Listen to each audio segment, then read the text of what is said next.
Okay, so we're going to watch a video now on grief and loss. And it's a personal story by Lili Jones, a university student and a Wrexham football player. I'm Lili Jones, I'm 20 years old and I come from Wrexham, and I play football for Wrexham women. I'm also studying at university at the moment and have done some work on football games for stori on S4C. I lost my dad, Gareth, in April 2021.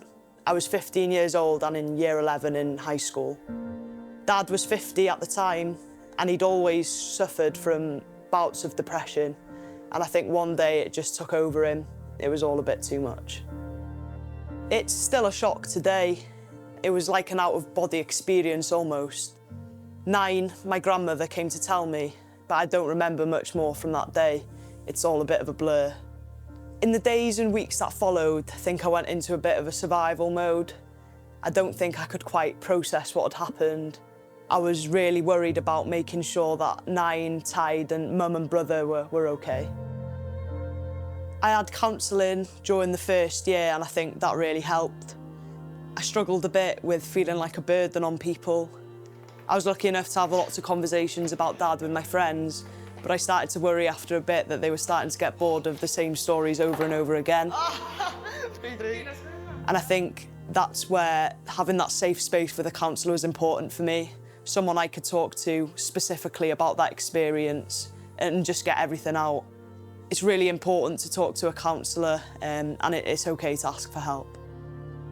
Having that listening ear was really important for me at that time.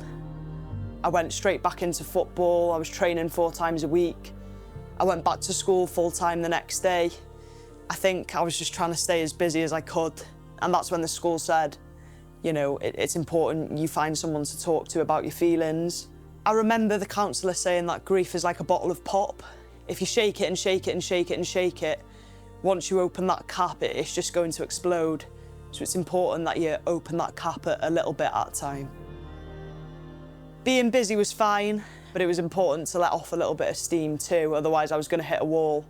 I had some days where I didn't feel so full of life like I usually do, and that's okay to have not so great days.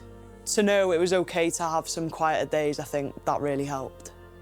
Music is Oshan, my brother's thing. He wrote a song about losing Dad, and that's how he dealt with it. I think it just shows that people deal with grief in different ways. There's no right or wrong way. What kind of feelings would go through the mind of someone who is grieving?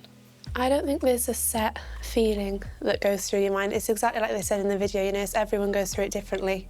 It's just how you choose to process it. You know, some people could feel sad, some might feel angry. There's not just one set feeling that you're expected to feel, because it's not. It's just whatever it is to you. I don't think grief is linear. I think it's something that you have to take through at your own pace, and any feelings that you're feeling are valid at the end of the day, because everyone experiences it differently. The best way for most people is to talk about it. To have people there that have experienced similar things can help heal the wound that was created. How could someone who is dealing with grief be helped? Definitely, like the video was saying, getting counselling I think is one of the most important things, just because it gives you that person who's kind of separate from the situation to be able to help you and support you through it, as well as talking to friends and family members about your grief as well. It just gives you that support network that you need during your tough times. I think you need to remember as well that you're not a burden. You know, like everybody goes through grief at least once in their life. You should just feel safe enough to be able to express however you feel. Like, I do think it's a bit more difficult for men as well in some aspects, because there's the stigma of you've got to be tough, you've got to bottle it up, you can't show emotion. I think, obviously, that's a bunch of rubbish.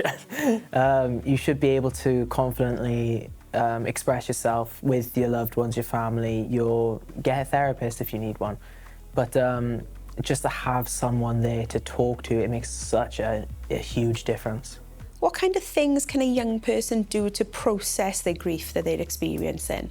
I think finding a hobby or something that really interests you to help get you through your grief is something that definitely I think I've found really helpful as well, just because it helps you to take your mind off some of your feelings and just gives you that safe space to kind of forget about your worries for a little bit, if that makes sense.